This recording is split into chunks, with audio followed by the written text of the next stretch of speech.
Hello everyone, today I'll show you how to convert a PDF to portrait to landscape. This is a landscape, portrait PDF file and I will make it landscape. Now select organize option and select a resize option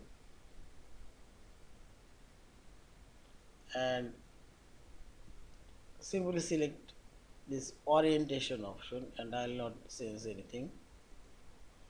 I selected landscape and selected all page and simply select OK. See this. All of this is now converted to landscape and finally select this file option, save or save as a PDF file.